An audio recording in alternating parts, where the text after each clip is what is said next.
안녕하세요. 무상보리심입니다. 오늘은 저녁 때 모임이 있어서 낮에 녹화를 하게 됐습니다.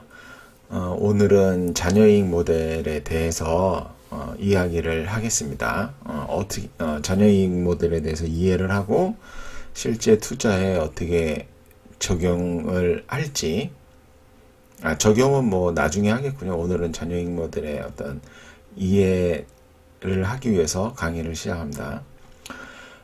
어제 내재가치의 정의에 대해서 이야기했죠. 존버 윌리엄스라는 분이 내재가치에 대해서 정의를 했는데, 그 정의의 핵심 내용은 기업이 앞으로 벌어들일 현금과 비용이 있지 않습니까? 현금에서 비용을 제외한 나머지 금액의 현재 가치다. 이게 그 자산이 가지는 내재 가치다. 내재 가치를 구할 때는 이렇게 구해야 된다는데, 이게 영업 현금 할인법하고 똑같습니다. 그렇게 구하는 건데, 자녀이익 모델은 영업 현금 갖고 하는 게 아니고 단순하게 순이익 갖고 하는 거죠. 그리고 버핏도 이 정의를 이용하고 있죠. 어제 뉴스 기사를 보여드리면서 이야기했고, 현재 대학과 MBA에서도 이렇게 가르치고 있습니다. 그래서 현재 뭐 애널리스트라든가 펀드 매니저라든가 특히나 애널리스트의 리포트를 보면 이 영업현금 흐름법이라든가 아니면 자녀이익 모델을 통해서 내재 가치를 구한 다음에 적정 주가를 제시하곤 하죠. 그리고 회계사들도 인수합병에서 영업 현금 흐름 할인법으로 내재 가치를 구해서 적정 가치를 구합니다. 근데 영업 현금 흐름은 우리가 하기에는 너무 어렵습니다. 왜냐하면 우리가 얻는 정보는 기껏해야 분기 보고서하고 사업 보고서밖에 없죠. 나머지는 전부 다 추론을 해야 되는데 상당히 제한된 정보를 가지고, 그리고 우리의 어떤 그 회계나 그런 그 기업 비즈니스에 대한 지식 수준도 낮기 때문에 우리가 영업 현금 흐름까지 예측한다는 것은 상당히 어려운 일입니다. 대신에 뭐 순이익 정도는 어떤 추세를 이용해서 충분히 예측할 수 있기 때문에 자녀이익 모델로 내재 가치를 구하는 게 훨씬 더 낫습니다. 이거는 네이버에서 자녀이익 모델을 네이버에서 검색하면 나오는 정의입니다. 간략 읽어보면 기업의 미래 예상 실적을 추정하고 이를 바탕으로 산출한 초과 이익을 통해서 기업 가치를 평가하는 절대 가치 모형이다. 그죠? 상대 가치 평가가 아니라 기업의 내재 가치를 구하는, 그 기업만의 내재 가치를 구하는 절대 가치 모형이다. 그리고 주주 입장에서 투자 원금인 자기 자본과 자기 자본 비용을 초과하는 이익, 즉 자녀이익의 현재 가치를 합한 금액을 알아볼 수 있다. 이게 참 중요한 내용입니다. 이 정의가. 일단은 자녀이익 모델의 내재 가치의 출발점은 자기 자본부터 시작합니다. 기본적으로 자기 자본부터 내재 가치가 출발을 하는 거예요. 그러니까 자기 자본, 자기 자본. 그러니까 장부 가치부터 시작을 합니다. 내재 가치 구하는 걸. 제가 청산 가치 구할 때도 장부 가치 그대로 인정해서 구하지 않았습니까? 대부분의 기업은 그 장부 가치에 대해서 신뢰해도 됩니다. 가끔 뭐 이렇게 좀 분식을 하고 그런 기업이 있기도 하지만 대부분의 기업들은 정상적으로 장부 가치를 계상하고 회계사들이 감사를 하기 때문에 신뢰를 해도 괜찮습니다. 그리고 자녀이익 모델의 출발점은 자기 자본부터 시작한다는 거에 있어서 뭐랄까 우리가 구하기도 쉽고 합리적으로 내재 가치를 구할 수 있습니다. 왜냐하면 영업 현금 흐름은 자기 자본의 가치 이런 걸 보지 않습니다. 장부 가치. 앞으로 벌어들일 현금과 빼기 비용, 그 나머지만 보고 하는 것이기 때문에 굉장히 어렵죠. 하지만 우리는 자녀익 모델은 자기 자본부터 시작하기 때문에 이미 내재화 가치의 출발점을 뭐 한 90% 이상을 확보하고 가는 거죠. 그래서 예를 들어서 한 기업이 주주가 투자한 자기 자본 금액 100만 원이 있다고 할 경우에 기업이 매년 5% 수익을 낼 수 있는 국고채 채권 대신 주식 투자로 8% 수익을 냈다고 하면 초과이익 3%를 벌어들이게 된다. 예, 이렇게 되는 거죠. 초과이익의 개념을 여기서 얘기했죠. 따라서 자녀익 모델은 기업 이익이 향후 벌어들일 수 있는 초과이익의 현재 가치를 환산해서 목표 주가를 낸다. 림은 시장 상황과 무관하게 기업의 본질적인 가치를 분석할 수 있는 반면 파워 PBR은 상대평가 모형은 시장 상황 변화에 따라 목표 주가도 바뀌게 된다. 그쵸? 표본 기준이 되는 기업의 주가가 바뀌면은 내재 가치가 바뀌는 거죠. 상대평가 모형은. 그래서 좀 위험한 거 있지만 림이라는 거는 시장 상황, 그러니까 주가에 상관없이 기업의 본질적인 가치를 구할 수 있기 때문에 좋은 거라고 보시면 됩니다. 그래서 적정 기업 가치, 내재 가치는 장부 가치의 초과이익 여부에 따라 결정이 되는 겁니다. 자녀익 모델은. 그래서 기업 가치는 결국 장부 가치 플러스 마이너스 초과이익의 현재 가치. 그렇게 돼요. 그리고 투자된 장부 가치 대비 요구 수익률을 만족하느냐 못하느냐에 따라서 그 가치가 결정된다고 보시면 됩니다. 그래서 우리가 장부 가치는 우리가 다 알잖아요. 사업보고서, 최근 분기보고서나 최근 사업보고서만 열면 거기에 장부 가치가 다 나와 있으니까. 그래서 초과이익의 개념만 잡으시면 돼요. 그쵸? 초과이익의 개념. 초과이익의 개념이 뭐냐? 이거는 내가 요구하는 이익을 초과하는 이익이 있다는 걸 말합니다. 만약에 내가 치킨집을 열어서 월 1,000만 원 정도 벌었으면 생각할 수 있지 않습니까? 그쵸? 한 1,000만 원만 벌었으면 좋겠다. 근데 실제로 치킨집을 오픈해서 해보니까 1,200만 원을 버는 겁니다. 그러면은 여기서 요거를 빼면은 200만 원이 남죠. 자녀이익. 이거를 바로 초과이익이라고 합니다. 그래서 중요한 개념은 이 초과이익의 유무를 내가 결정하는 겁니다. 어제도 말씀드렸지만 할인율이 얼마일지 결정하는 것을 자기 자신이라고 얘기했잖아요. 치킨집을 오픈하면서 1,000만 원을 벌고 싶다. 이렇게 내가 생각하는 거잖아요. 남이 생각하는 게 아니라. 그쵸? 그리고 만약에 예를 들어서 치킨집을 1,000만 원 벌 거라고 예측을 했는데, 벌고 싶다고 생각했는데, 실제로 800만 원이 벌리면은 마이너스 200만 원이 초과이익이 되는 겁니다. 그렇게 생각하시면 되고요. 근데 이게, 어느 정도 남과 기준을 맞춰야 돼요. 시장 평균과. 그쵸? 다른 사람은 500만 원만 벌어도 좋겠다는 사람이 있을 거고, 또 어떤 욕심 많은 사람은 난 한 달에 2천은 벌어야 돼. 뭐 이런 생각을 할 수도 있는 거잖아요. 그래서 다양한 요구 이익이 존재할 수 있는데 적정한 수준을 결정을 해야 됩니다. 부동산. 대체로 부동산 투자에서, 부동산 시장에서, 뭐, 아파트 이런 거 말고요. 아파트는, 굉장히 투기적인 시장이라서, 이 자녀익 모델을 적용하기가 굉장히 어렵지만, 상업용 부동산, 그러니까 임대료를 받는 부동산으로 한정을 해서 보면, 대체로, 요구 수익률이 4% 내지는 5% 정도 됩니다. 그래서, 만약에, 내가 부동산을 투자하는데 5%면은 나는 만족한다. 이런 사람이 있을 수 있잖아요. 그리고 시장도 대체로 서울권이면 이 정도에 만족을 합니다. 근데 실제로 부동산을 사보니 임대료 수익이 7% 나왔다. 그러면 2%가 초과이익이 됩니다. 근데 이제 좀 부동산 같은 경우도 좀 세분화해서 보면 강남, 강남이 중심권이잖아요. 부동산에.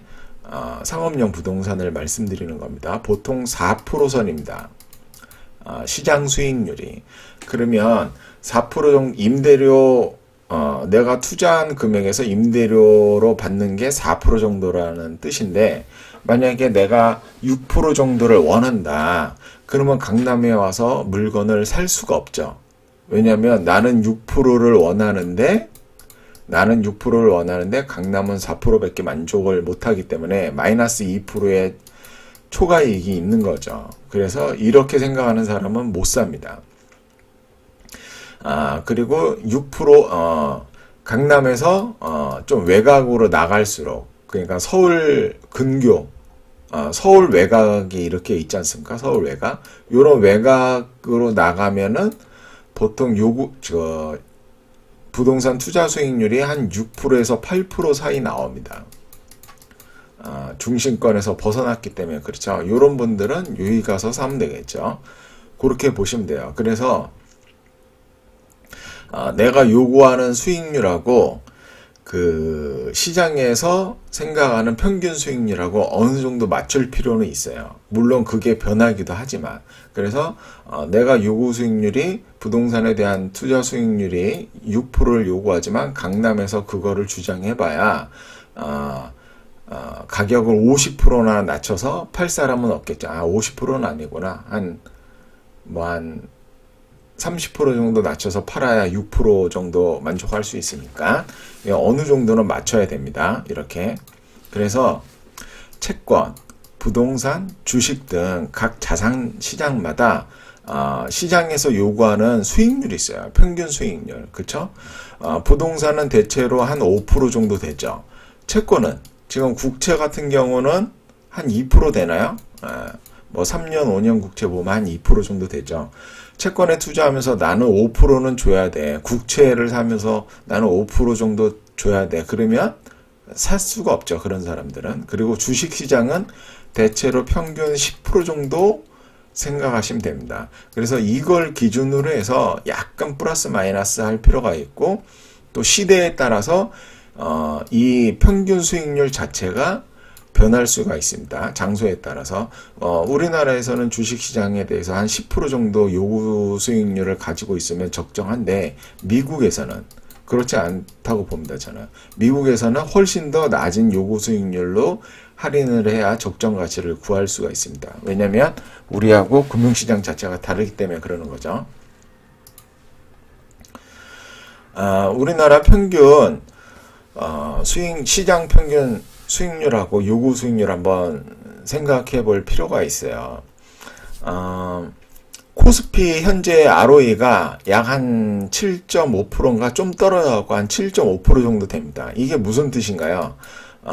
그러니까 인덱스를 사면 인덱스를 모두 인수한다고 치면 투자금이 연 7.7%의 수익이 나온다는 거잖아요.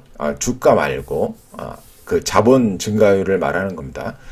그러면 이 코스피 전체에 투자해도 7.7%를 얻기 때문에 내가 주식에 투자한다면 최소한 이거를 만족시켜야겠죠.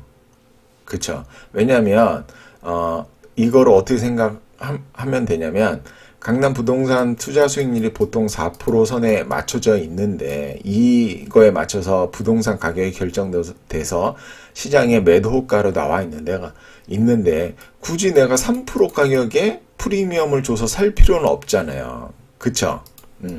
요거를 말하는 거예요. 그래서 주식 시장에 투자할 때도 최소 ROE가 코스피 전체 ROE가 7.7%이기 때문에 내 요구 수익률은 이거보다는 높아야 돼요.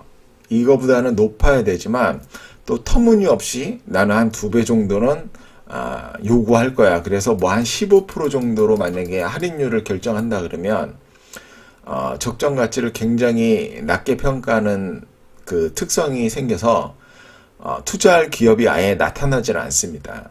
그래서 제가 보기에는 주식시장에 대한 적정 요구 수익률은 10% 정도로 보시면 됩니다. 예.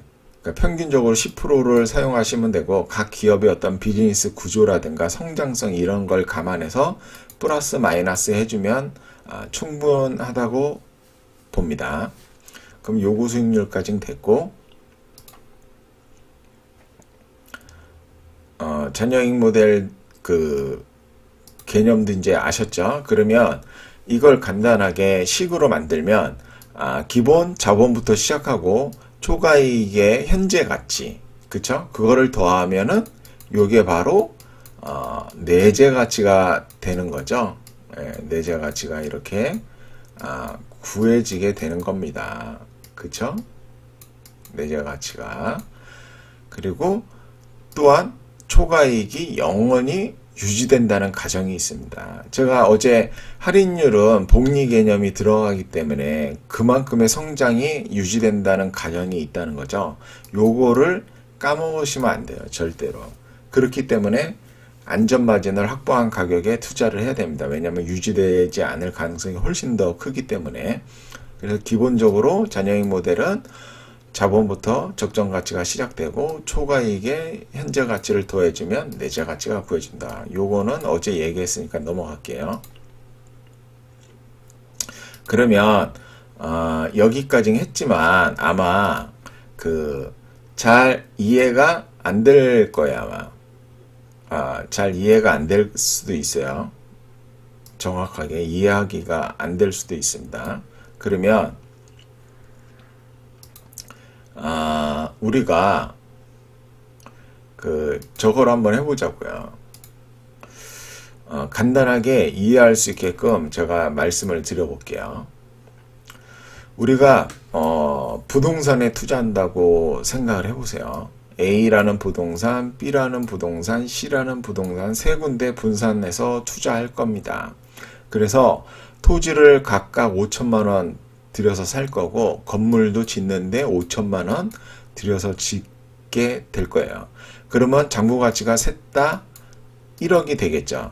근데 제가 아까 부동산은 대체적으로 평균적으로 약 5% 수익률이라고 그랬잖아요. 시장 평균이. 그래서 내 요구 수익률도 5%로 결정할 겁니다. 예, 이 수익률은 자신이 결정하면 됩니다. 여기서는 5%로 결정했다고 가정을 하고요. 그래서 부동산을 다 완공한 후 실제로 임대를 해보니까 A 부동산은 연 월세가 12개월 월세가 300만 원이 나왔고 B 부동산은 500만 원이 나왔고 C 부동산은 700만 원이 나왔습니다. 근데 내 요구 수익률이 5%니까 각 부동산 모두 500만 원씩 나와야 되죠. 연 월세가. 근데 A 부동산은 300만 원이 나왔고 B 부동산은 500만 원이 나왔고 C 부동산은 700만 원이 나왔습니다. 그러면 얘는 A라는 부동산은 마이너스 200만 원의 초과이익이 생긴 거고 B 부동산은 초과이익이 없는 거죠. 초과이익이 제로인 거고 C 부동산은 초과이익이 200만 원이 있습니다. 그렇죠? 그러면 내재 가치를 기본적으로 구할 때 자기 자본에 플러스 초과이익의 현재 가치지 않습니까? 그쵸? 현재 가치 구하는 건 어떻게 구한다 그랬죠? 이익을 할인율로 나누면 현재 가치가 구해진다 그랬잖아요. 그래서 A 부동산의 내재 가치를 구하면 자기 자본 1억부터 시작하죠. 그리고 마이너스 200만 원의 초과이익이 있는데 이걸 5%로 나누면 4천만 원이 됩니다. 그쵸? 그러면 자기 자본에서 초과이익이 마이너스니까 4천만 원을 빼면 적절한 내재 가치는 6천만 원이 나옵니다. 맞죠? 그리고 B부동산은 초과이익이 없기 때문에 그대로 장부가치, 그대로 내재 가치가 결정된다고 볼 수가 있습니다. 그리고 C부동산은 자기 자본에 초과이익이 200만 원이니까 그거를 할인율 5%로 나누면 4천만 원이 나옵니다. 그래서 내재 가치는 1억 4천만 원이 됩니다. 그래서 이렇게 자산의 내재 가치를 잔여익 모델로 구하면 이렇게 구하게 됩니다. 굉장히 쉽죠? 네, 굉장히 쉽죠. 쉽고 여기서 중요한 포인트는 이 초과이익이 앞으로 유지될 것이라고 본 가정에서 구한 가치가 되겠습니다. 그래서 만약에 초과이익의 가치가 변하면 당연히 내재 가치도 변한다는 사실을 유념하셔야 되는 거죠. 그리고 이거를 물론 부동산은 단위 개념입니다. 왜냐하면 이 월세가 이 장부가치의 이익잉여금으로 돼서 그 다음 연도에 1,300원이 1억 300만 원이 되는 게 아니죠. 이 300만 원은 그냥 내 주머니로 100% 배당이 되는 거죠. 그렇죠? 제 주머니로 100% 배당이 되기 때문에 단위 개념입니다. 자본이 늘어나지 않기 때문에. 근데 우리는 복리 개념으로 그 투자를 하잖아요. 왜냐하면 이익 잉여금이 자본에 다 들어가기 때문에, 물론 배당도 하지만. 그래서 간단하게 복리 개념으로 보면 A 부동산은 ROE가 3%죠. 그쵸? 300만 원 나오니까 1억 투자해서 300 나오니까. B 부동산은 ROE가 5%고 C 부동산은 ROE가 7%입니다. 그래서 간단하게 이 3%를 5%로 나누면은 적정 PBR 값이 0.6배가 나오고, 다시 이 ROE를 요구 수익률 5%로 나누면 적정 PBR 값이 1배 나옵니다. 그리고 C 부동산의 ROE는 7%이기 때문에 할인율 5%로 나누면, 요구 수익률 5%로 나누면 적정 PBR 값은 1.4배가 나옵니다. 그래서 이 적정 PBR 값을 이 장부 가치에 곱해버리면 바로 적정 가치가 이렇게 구해집니다. 그렇죠? 그리고 이 ROE는 유지된다는 가정이 있다 그랬잖아요. 초과이익이 유지된다 그랬잖아요. 그래서 최소한 이 ROE는 기업 투자에서는, 이게 만약에 기업이라고 치면 이 매년 3%씩 순이익이 성장한다는 가정이 있는 겁니다. 얘는 5%씩 성장한다는 가정이고, 얘는 7%씩 성장한다는 가정이 있는 겁니다. 이거를 유념하셔야 돼요. 잔여익 모델은 이렇게 활용하시면 됩니다.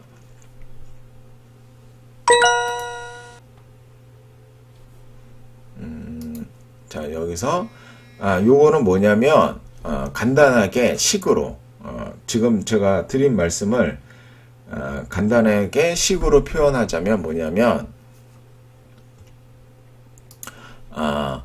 프라이스는 본드, 장부가치, RI, 잔여익 모델의 현재 가치로 표현할 수 있죠. 그러면 가격은 장부가치 더하기 이렇게 표현할 수 있습니다. 2는 뭐냐면 2는 당연히 어닝이 되겠고, 대문자 K는 요구 이익입니다. 그러니까 제가 아까 편의점 오픈하면서 한 달에 1,000만 원 벌었으면 좋겠다, 이런 말씀을 드렸고, 아까 부동산을 투자하면서 나는 1억 투자하면서 연 500 정도 나왔으면 좋겠다, 그 금액을 말하는 거예요. 그리고 이 소문자 K는 그 요구 수익률이라고 보시면 돼요. 요구 수익률, 보통 좀 자기 자본 비용 뭐 그런 말도 쓰고, 이 G는 성장률을 얘기합니다. 성장률을 얘기해요. 그래서 요 잔여익 모델 식을 이렇게 표현할 수도 있습니다. 그쵸? 이익에서 내 요구 이익을 뺀 거, 그쵸? 그게 잔여익이겠죠? 그리고 제가 성장을 가능할 때 그거를 할인한 값을 그 현재 가치라고 그랬으니까 이렇게 표현이 되죠. 그리고 양변을 B로 나눕니다. 그러면 PBR은 이런 식으로 또 표시가 됩니다. 그래서 이거를 정리하면 PBR은 결국 이렇게 됩니다. 근데 제가 방금 전에도 말씀드렸지만 ROE에는 자체에 복리 개념이기 때문에 성장률이 내재되어 있어요. 그래서 분자와 분모에 있는 G를 0으로 처리해도 상관이 없습니다. 그러면 결국은 PBR은 ROE 나누기 요구 수익률이 됩니다. 이렇게. 그렇죠? 결국은 이렇게 되는 거예요. PBR은 ROE 나누기 요구 수익률. 그리고 제가 K분의 1, 요거는 PER이라고 그랬잖아요, 어제. 그쵸? PER. 퍼의 역수는 요구 수익률이다. 그래서 PBR은 결국 ROE 곱하기 PER이 된다. 이렇게 정리할 수가 있습니다. 그러면 여기서 중요한 게 요 마지막 식인데 우리가 기업의 내재 가치가 증가하려 그러면 PBR이 올라가야겠죠. 이 PBR이 올라가야겠죠. 그쵸? 근데 펄을 제가 상수라고 놓고 보면, 왜냐면 퍼가 확장하는 경우는 잘 없다 그랬잖아요. 쉽지 않다 그랬잖아요. 왜냐면 시장이 미치거나 아니면 엄청난 미인주거나 뭐 각 테마에 타거나 그러지 않는 이상 퍼의 확장이 잘 일어나지 않아요. 우리는 그런 투자를 할 게 아니기 때문에. 그래서 이 PBR 값이 올라가려 그러면 얘를 상수 뭐 10, 뭐 20 이렇게 상수로 놓으면 결국은 ROE가 높아져야만 PBR 값이 높아질 수 있다. 그리고 ROE가 높아져야만 PBR 값이 높아지면서 내재 가치가 상승할 수 있다. 이런 결론에 도출할 수 있습니다. 결론을. 그쵸? 그러면 ROE는 뭐죠? ROE는 순이익을 자본으로 나눈 거잖아요. 그쵸? 자본으로. 그렇기 때문에 ROE가 높아지려면 순이익이 높아져야 돼요. 그쵸? 그러면 간단하게 뭐를 도출할 수 있냐면 퍼는 제가 퍼의 확장이 잘 일어나지 않는다고 했으니까 자 보시면 순이익이 상승하게 되면 자본은 대규모 적자라든가 뭐 유증이라든가 이런 거 하지 않는 이상 순이익이 쌓이는 만큼 배당을 제외한 순이익이 쌓이는 만큼 자본은 계속 늘어날 거예요. 이거는 기정사실이고 근데 자본은 금방금방 늘어나지 않죠. 분기마다 결산을 해서 이익잉여으로 갈 때만 늘어나는 거기 때문에 증가 속도가 낮습니다. 순이익 비해서.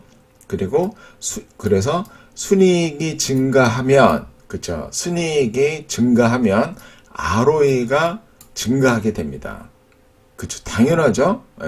ROE가 증가하면 제가 PBR이 증가한다 그랬죠. 그러면 PBR이 증가하면 내재 가치가 증가하는 겁니다. 내재 가치도 증가하게 됩니다. 그쵸? 내재 가치도 증가하게 되고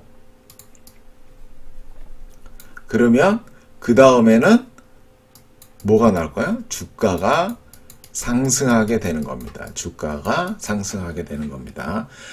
그러니까 순이익이 증가해서 이렇게 돌아와서 결국 순이익 상승은 주가 상승으로 연결됩니다. 반대도 되겠죠. 순이익이 하락하면 당연히 주가도 하락하게 됩니다. 퍼는 제가 상수라고 그랬으니까. 그래서 우리는 이제 주가가 왜 상승하는지 왜 하락하는지 알 수 있습니다. 물론 이제 주가에 영향을 미치는 요소는 너무나 많기 때문에 일일이 다 그거를 살펴볼 수는 없지만 주가에 가장 큰 영향을 미치는 것은 가치라는 거고 가치에 큰 영향을 미치는 것은 순이익입니다. 그쵸? 이거는 기본적인 거예요. 상식적인 거고 내가 편의점을 1억 주고 오픈했는데 맨날 적자 나와요. 얼마나 힘들겠습니까? 그쵸? 왜 힘들까요? 가치가 없어지기 때문에 힘들어지는 거예요. 가치가 없는 곳에 투자를 했기 때문에. 근데 편의점을 1억 주고 오픈했는데 1년에 1억 벌어요. 그러면 우리의 기분이 얼마나 좋을까요? 신나겠죠? 왜 신날까요? 물론 돈을 많이 벌어서 신나는 거지만 가치가 증가했다는 사실을 알게 모르게 인식하고 있기 때문에 신이 나는 겁니다. 그래서 주가에 영향을 주는 요소는 많지만 가장 큰 영향을 주는 것은 일단 가치고 가치에 큰 영향을 주는 것은 순이익입니다. 그래서 우리는 이런 논리를 도출을 해냈습니다. 그렇기 때문에 이제 앞으로 투자하는데 일희일비 하지 않고 잘 할 수 있을 거라고 봅니다. 그리고 이제 다음 장을 한번 여기 자녀이익 모델 이제 다음 장은 내일 하는 거고 자녀이익 모델에 대해서 제가 뭐 제대로 설명했다고 생각하진 않아요. 왜냐면 제가 뭐 대학 교수도 아니고 뭐 이거를 막 미친 듯이 예전에는 미친 듯이 공부했지만 최근에는 이런 공부를 아예 안 하기 때문에 그쵸? 예. 제대로 전달했다고 생각하지는 않지만 그래도 개념을 이해할 수 있는데 도움은 드렸다고 생각을 합니다. 그쵸? 그래서 요거 하나만 기억하시면 돼요. 요거 하나만. 예, 요거 하나만. 그쵸? 적정 PBR은 ROE를 할인율로 나누면 적정 PBR이 나오고 거기에 장부 가치를 곱하면 내재 가치를 구한다. 이렇게 구하는 거는 자녀익 모델을 이용한 것이다. 그리고 ROE가 유지된다는 가정이 있다. 그쵸? 그것까지 명심하시고 ROE가 증가하면 적정 PBR 값이 올라가면서 내재 가치도 증가하고 그 이전에 ROE를 증가하기 위해서는 순이익이 증가를 해야 된다. 그쵸? 예. 그래서 결국 순이익이 상승하면 주가도 상승한다. 반대로 순이익이 하락하면 주가도 하락한다. 이렇게 움직이는 기업의 주식은 좋은 주식이다. 좋은 주식이다. 왜냐면 합리적으로 움직이기 때문에 그렇죠. 그래서 저는 이거를 이익 베타라는 말을 써요. 이익 베타가 좋은 주식이 좋은 주식이다. 왜냐면 우리가 합리적으로 투자를 진행할 수 있기 때문에 그렇습니다. 감으로 진행하는 게 아니라 이거 오를 것 같은데 이런 감으로 살 이유가 없는 거죠. 자, 여기까지 오늘은 자녀익 모델에 대해서 말씀을 드렸습니다. 자녀익 모델을 이해하시는데 도움이 되면 좋겠습니다. 감사합니다.